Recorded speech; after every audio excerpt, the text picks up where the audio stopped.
Well, it's census time in Canada again.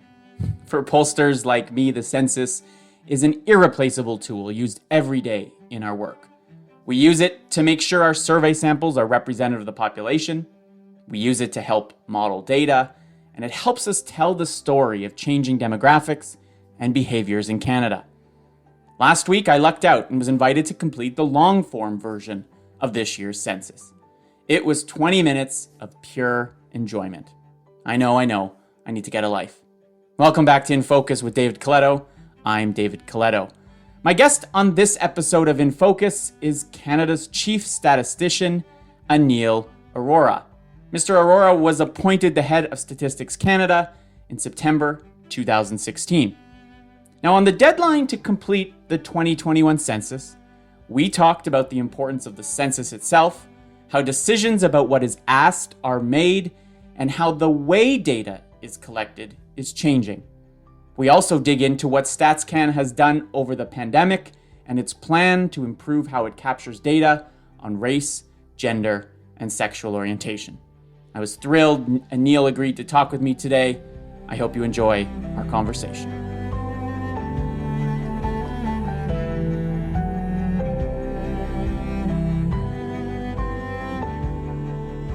Thank you so much for taking the time to chat with me. We're recording this the day before Census Day, which is the day that Canadians have to complete the census. So given how busy you probably are, I really appreciate your time. So great to see you. Thank you, David. It's a pleasure to be with you. So I want to, first of all, let me say as a market researcher, public opinion researcher, census data is as important as it gets to my work. And that's true with a lot of the work that Statistics Canada does. So before we get into the census specifically, maybe give our listeners a sense of what role Statistics Canada plays, in your view, as the head of the organization in the economic, social, and policy life of the country. Well, when you kind of think about it a bit, you look at how much of our society is driven by data and information and knowledge today. We have a very complex system when you think about, decisions that we make directly for ourselves or our loved ones, or, the government makes about us. And you wonder, well, on what basis is that made? Or even just things that we kind of take for granted, right? I mean, we're an aging population. We're in, immigration is sort of the thing that fuels us and the economy in our society and so on. How do we know that? Well, it comes because we're collecting information that helps us understand our society, our economy, and more the environment, and even more so, the interrelationships between these aspects that influence us directly or indirectly. So Statistics Canada, from the time that you either hit the snooze button in the morning or listen to the news, we do give or take 1,500 releases a year. Chances are you're listening to something, whether it's the inflation rate, whether it's the unemployment rate, whether it's the latest population figure, whether it's, what's happening in terms of mental health, how students are doing, what the income might be and what the distribution might look like. All those things that, we kind of tuck away in the background come from this agency, this national treasure in a sense. And so one is it informs us, but even more so, this agency actually plays a very active and crucial role in the functioning of our democratic system. So the number of seats in the House of Commons that represent us, comes from the census as the base. The redistribution of HST back to provinces for their fair share. Guess what? That's statistically generated by us. The equalization and transfer payments of billions of dollars that go back and forth are based on information that we put out. So we're an active player. And I think as Canadians, we want to make sure that the data that we're putting out is used responsibly and it's used, to better our society and our economy. So there isn't a time during that day, from the time, as I say, you wake up to the time you go to bed, that you aren't being influenced by what we do. And it's so true, right? You hear, I wake up to the radio, and it's inevitably one of the top stories a few times a week is some data that your agency's collected that is helping understand the world. And our tagline at Abacus Data is good decisions require good data. And I think that's you don't have a tagline at Stats Canada, but if you did, I would say that's your mission too, is to deliver good data to government, to civil society, to businesses, to all aspects of Canadian life, so we can make better decisions that improve outcomes, improve the quality of life at the end of the day. Well, our tagline is data to insights for a better Canada. So there you go. A lot of alignment there for sure. Yeah. I also, I always, when I have conversations with clients or stakeholders or others who are just interested in the work that I do, it often comes up how important trust is in my business, because when I put out a release, right, people instinctively have to trust that I actually went out and collected that data, that I spoke to 1,000 Canadians, that I did the survey I said I would do. Can you speak to me about how important keeping trust levels high is from your perspective, both in terms of Statistic Canada's role in ensuring the validity and quality of the work that you're doing, but also in the relationships that you build with those that rely on your data? It's crucial. In one word, trust is the currency that we use. Where we don't sell things back to Canadians. We don't.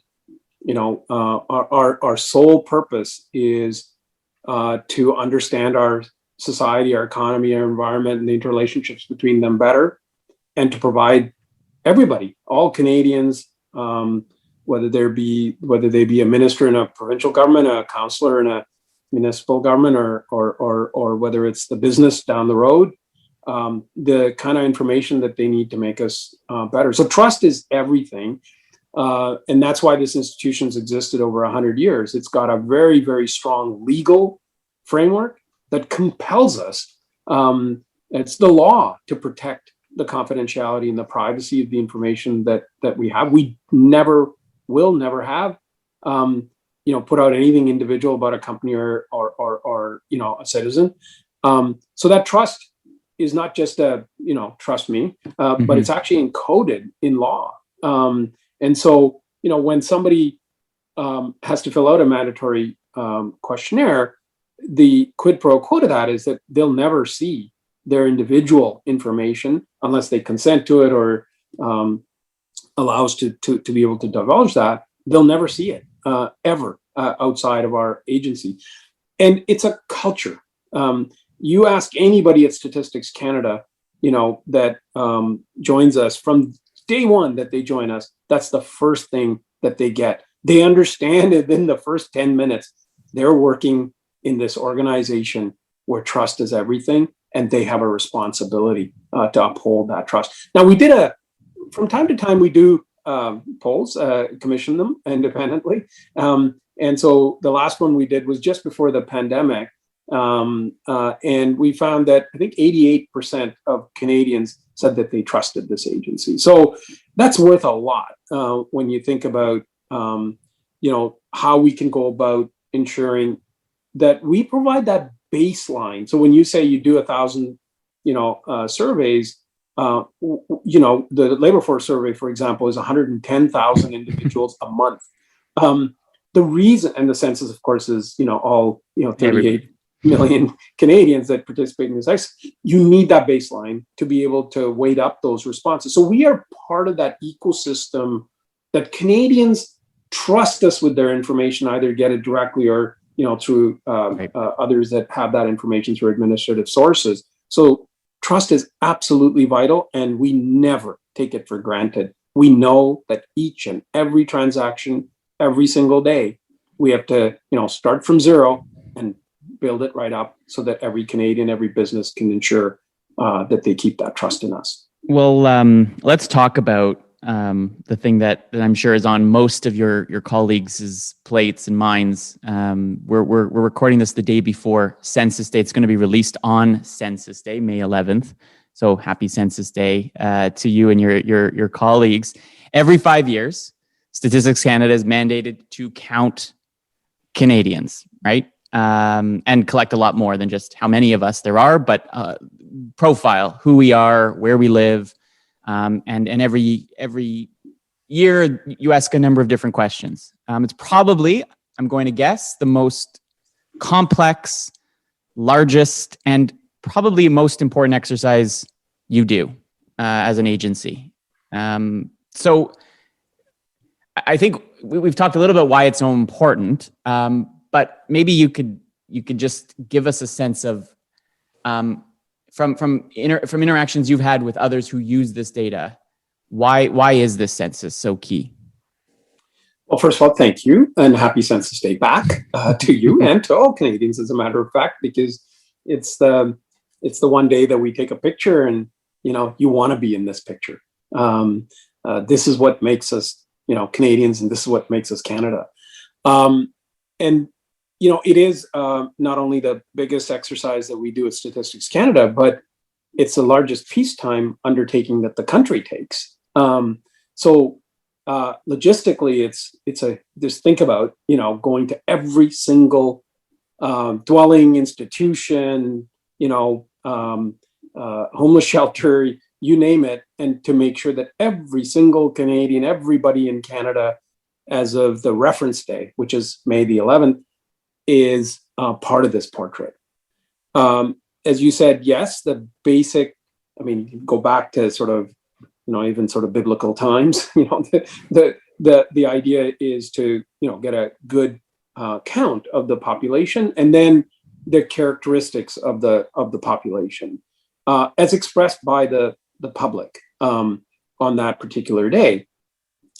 So, it's important to make sure that everybody has the opportunity to count themselves in, but we continue our efforts, of course, to make sure that we receive completed questionnaires from every single dwelling long after tomorrow. So we keep going with our efforts into June and even July to make sure that everybody has the opportunity to count themselves in. And we've got a pretty good, again, track record in the 2016 census.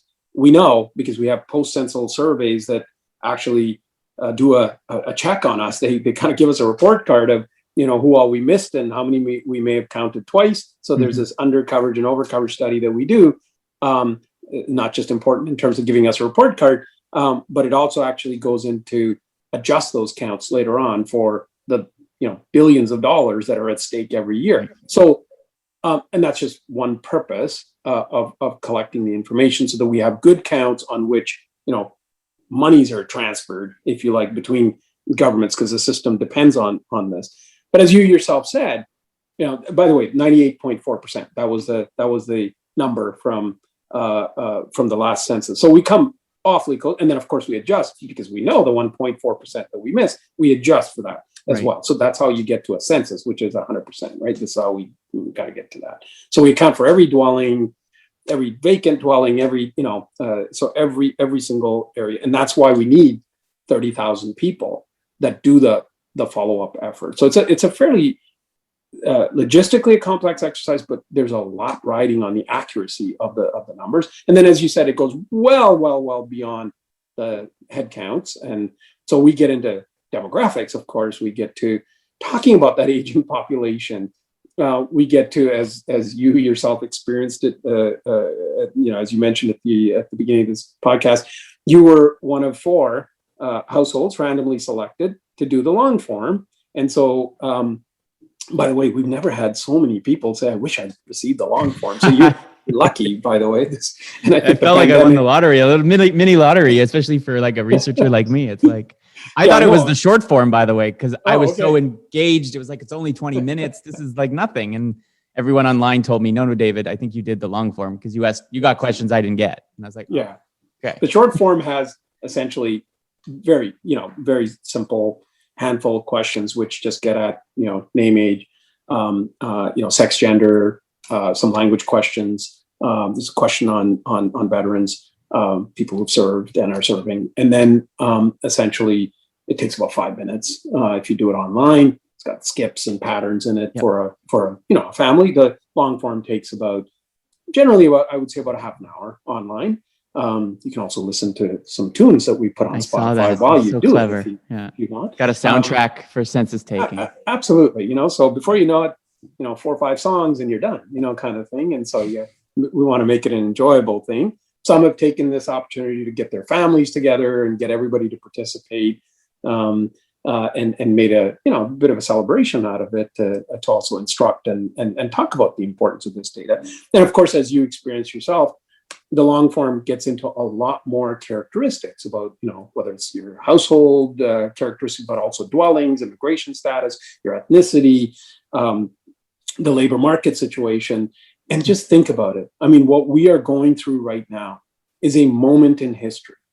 And we will have the data that tells us what was happening at this time, not just in averages, but what was happening at neighborhood levels, what was happening at community levels, what was happening in all those domains. So it is it's a nurturing, if you like, of information about ourselves that we will use for decades to come. So we will say, where were we prior to this census? What were those trends? Where were we during? And where are we afterwards? So this is not only a celebration and an exercise, but every single decision that you think about, how kids are going to do because they've gone through this period. What are their outcomes going to be, whether it's unions and home ownership or whether their participation in labor.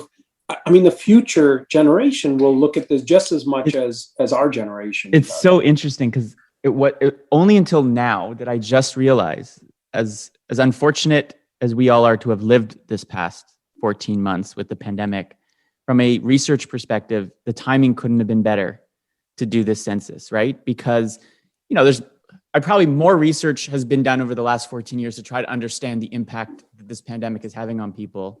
But the census is the best way to do it because everybody's going to be counted and you're going to be able to see, as you said, right down to the neighborhood level, what's happening and what the impact has been. And, whether it's where we're working or what our household expenses are, so we can figure all that kind of stuff out.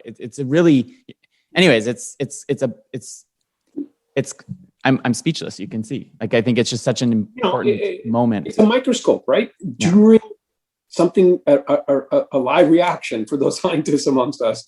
When else would you want to observe these things in place? And secondly, learning from these experiences is so crucial to saying, how do we do better the next time? Yeah. And so, this collection of data during this time is absolutely vital. And so that's why I say Canadians, we're very, arguably the best educated, in the world, according to the OECD stats and, our own surveys.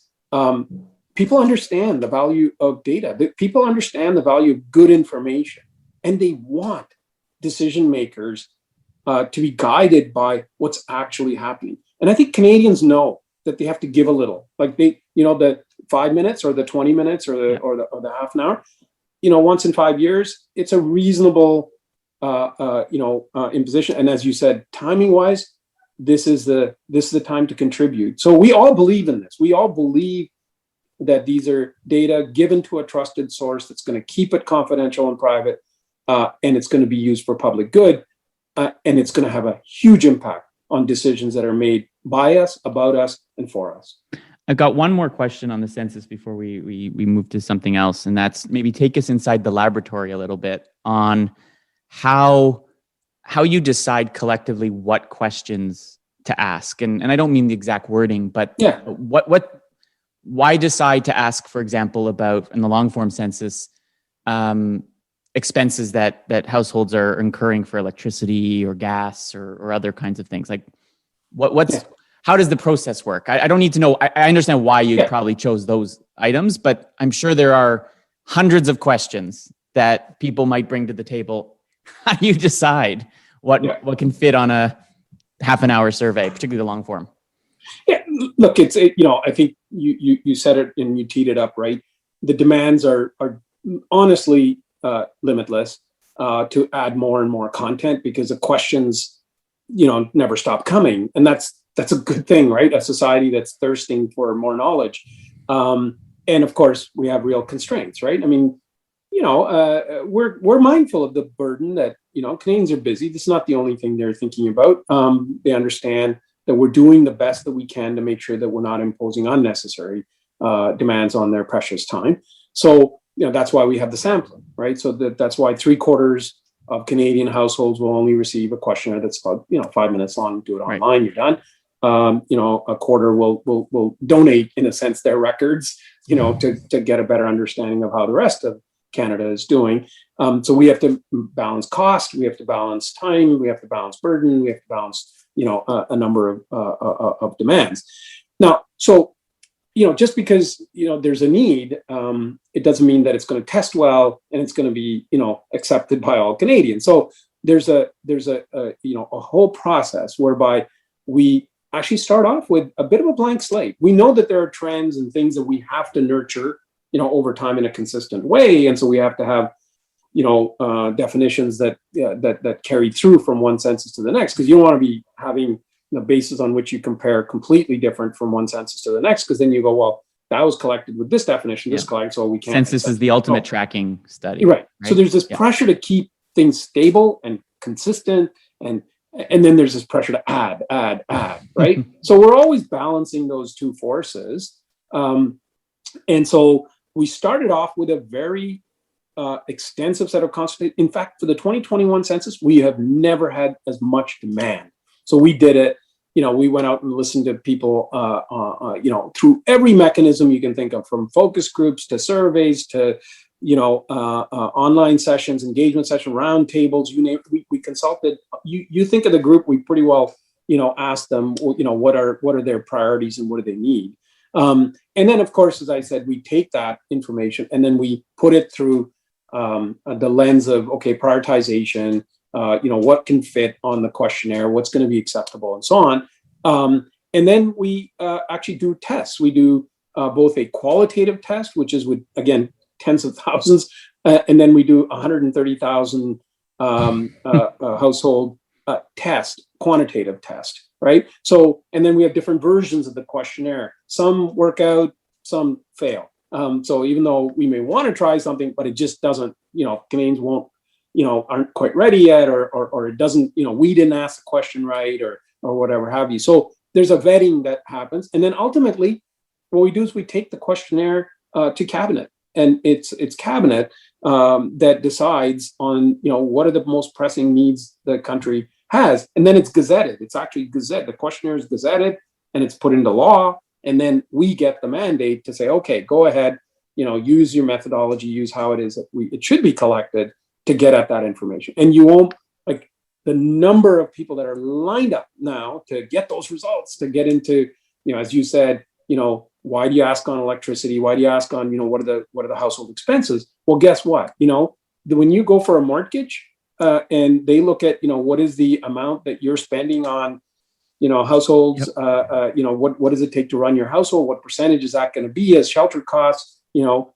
it may very well make a difference between, who's over leveraged and who's under leveraged. So, and that's just one. I mean, we're not talking, what is the market basket measure upon which we then, assess poverty rates, or, what are inputs to our expenditures that go into calculating the inflation or this, consumer price index. Every single, you can be assured that every single question in the questionnaire has a purpose. It either is satisfying a legal requirement or a policy requirement, because we know that, in a sense, the real estate on that questionnaire is so precious. So we don't ask questions just for interest's sake. They actually have to have a real need. They have to be tested well. They have to be accepted by Canadians, and then they have to be put into law because it is a mandatory requirement. Okay, I got one more question on the census. When do you expect the first release to come out? The first release, believe it or not, we don't wait till we've tabulated the billions of records. The first release will come out in January. That quickly, and it'll be the sort of the basic population numbers. And then over the course of the summer, then we come out with more detailed variables. And then in the winter, we come out with, the rich tabulations that, everybody's used to seeing. Can't wait. Okay. We spoke about the pandemic and the census being conducted in it. I know also that Statistics Canada, when confronted with this crisis, has unique tools to help us understand what's going on, whether it's at the individual household level, from a business perspective, from charities. Just give me an example, a sort of a survey, as if you will, of the kinds of things that Statistics Canada has been doing over the pandemic that it wouldn't normally have done, right? What's new, what's innovative? Because I do work in a lot of different fields, and as much as, again, the pandemic has created misery and real heartache for a lot of people, it's forced us to be quite innovative. And so what are some of the things that the agency's done that is new? And I'll add on, you think you're going to continue to do because it's demonstrated value in terms of understanding the country? Well, our journey starts about 3 and a bit years ago when we made a very conscious decision to modernize the agency, because we could see these trends of needing more detailed data, more timely data, and frankly, we, in a society that's looking and yearning for more information and knowledge, where it's a crowded data space, you need an independent national statistical agency with the legal, structure, the trust that we talked about, the privacy, confidentiality, protection, and we knew we could and needed to step up our game. So we've been modernizing for now. Of course, none of us predicted what happened in the pandemic, but we were already experimenting, and part of that modernization is a shift in culture, which says, how can we do things differently? How can we do them in partnership? How can we do them looking responsibly using new data sources? How can we increase the literacy and numeracy skills of Canadians? And how can we do that with a culture, with the tool sets to equip our staff to be able to do all this? All I can say is thank goodness we had already started that journey, because there is no way that we would have been able to continue over the course of this last year and a bit had we not made those shifts and investments in being able to work remotely, being able, in a secure way, in being able to tap into those resources. So we had one simple philosophy when we started this pandemic, which is, how can we be helpful? And we went out and we yelled it from every rooftop. How can we be helpful? Where is it that data can help? And where is it that our expertise can help? And so the kind of partnerships that we were able to bring to bear, chambers of commerce stepped up. We did crowdsourcing with Canadians. 500,000 Canadians responded to one crowdsourcing survey, for example. So this would not happen if it wasn't for the partnership and the support for this institution. You look at the work that we've just done, well over 1 million contact tracing calls in helping provinces and regional health authorities right across this country, looking at excess, cases that they're doing. The kind of repositories that we're helping manage with our health partners to make sure that PPEs are present and available. So we have put out flash estimates for what's going on almost in real time in terms of GDP, whether it's trade, all the different economic surveys that we're doing. So we literally said, how can we help? And Canadians responded. So whether it's chambers of commerce, whether it's our policy colleagues across the system, whether it's the city of Vancouver and the mayor, they're saying, look, I need data, and we have worked with, you name it, every organization out there to say, how can we help? And we've done over 100 analytic papers, you name it, on how students have fared, to mental health and how things are shifting, to excess mortality, to, so this is a culture within Statistics Canada that said, we can do it, and we can do it in partnership, and we can do it in responsible ways by innovating. And that's what we've done over this past year. So just have a look at the dashboards, have a look at the kind of material that we put on. And I think all of that, frankly, will continue. That's the new Statistics Canada. So this is not a one-off. We're not going to stop partnering. We're not going to stop doing things, because what it's told us is that Canadians value us, and they value what we bring, and they want to see more of it, and they want us to continue in responsible ways to serve them. That's what we're going to do. I can just speak to that. I'm working on a project where we're close to finishing with a number of senators on Black entrepreneurship in Canada, and we reached out to your team, and they were super energetic. 2-3 meetings, and helped as much as they could. So kudos on doing that. And so speaking about diversity, the last discussion I wanted to have with you is in the recent budget. The federal government announced a major investment, $172 million over 5 years, to help the agency improve the way it captures data on race, gender, and sexual orientation, to name just a few of the areas. And in my conversations, personal conversations with folks at StatsCan, they even admitted that up till now you've had a hard time, right, collecting data and looking at issues through a gendered or racialized lens. So I guess how has the agency changed its tools to understand the impact of gender, race, and sexual orientation, and how do you see that money being used to help us better understand these different perspectives of life in Canada? So this story goes back quite a while, right? I mean, we had an initial sort of thinking in this country that these types of information should not be collected, right? And that has shifted, and I think overall, Canadians are far more accepting of us collecting that kind of disaggregation, and so I think that shift has to be recognized, because without it, it comes back to that trust factor. Mm-hmm. Without that shift, we can ask the questions all we like, but if people say not going to give it to you, it doesn't really matter. So the ability to collect that information at that detail is not something new. We have good standards. We know how to collect that information. So the first is Canadians have to accept that they're going to share that information with us. And that's what we're going to do, right? We're going to collect that kind of detail from Canadians on our surveys, on our existing surveys. So we're going to expand that to our economic surveys. We're going to expand that to our social surveys, whether it's the health surveys, our general surveys. We already did that on the labor force survey. So we're already starting to get more disaggregation, and we're going to do more of it, as you mentioned. And it's going to depend upon Canadians understanding and recognizing the value of that disaggregation.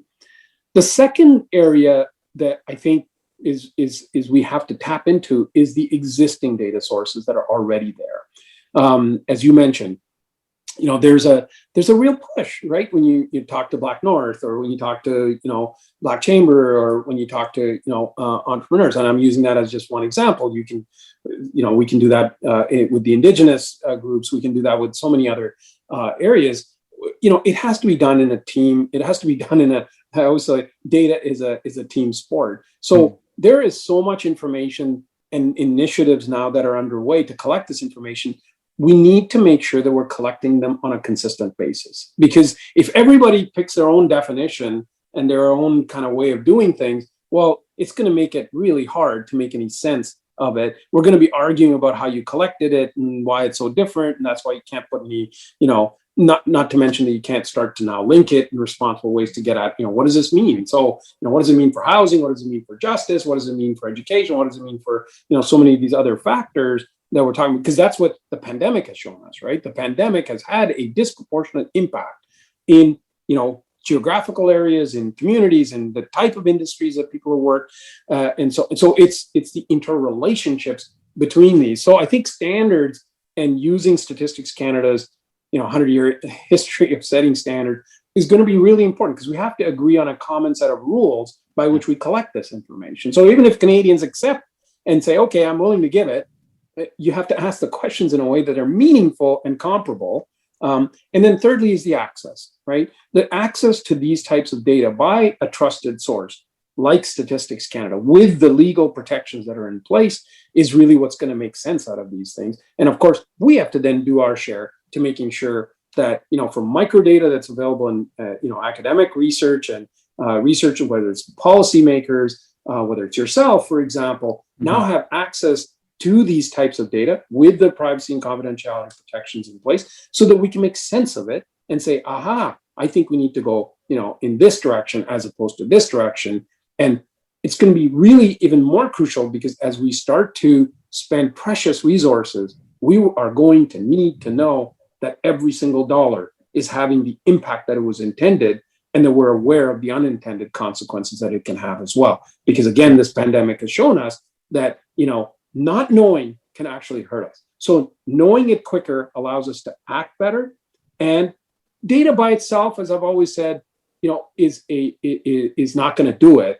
I think there's going to be we're going to have the will, the right governance, the right system in place to make sure that we're making good decisions, based on information that you cannot refute at that point. Yeah. And just to your point about, the authority that Statistics Canada brings to this and the due diligence you do in designing studies, I always say when I'm writing a questionnaire or somebody's, we're working together on something, I always say, let's check if Stats Canada's asked this question and just use their question because we know that it's been tested, as you just said, even with the census as an example. So, that's great. Last question for you. I didn't prep this one, but I realized that a lot of students of mine and others listen to this podcast, and I can't help but get excited about where you're leading Stats Canada and the kind of, I think, place it is to work. Make a pitch. Why work at Stats Canada? Why consider a career working for the National Statistics Agency? People want to make a difference. Honestly, they want to know that the work that they do is in a very meaningful way impacting Canadians. It is that purpose that is the singular drive.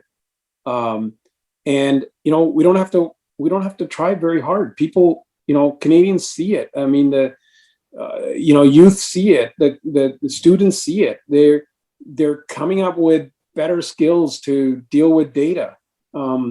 Data science, which is a domain language, statistics, mathematics. So all these skills are coming together, and Statistics Canada has it all. We have, world-leading infrastructure. We have the expertise. We're sitting at pretty well every table in the world that's defining standards and pushing them. This is what StatsCan offers. It is to be able to, quickly leverage that expertise and that draw and that desire to make a difference, and you hit the ground running when you come to Statistics Canada. And that's why we have people that come and frankly never leave. This is the place they want to come and they want to stay. They make careers, and I think they see that difference that they're making in society, and they know that data is shaping us to be better.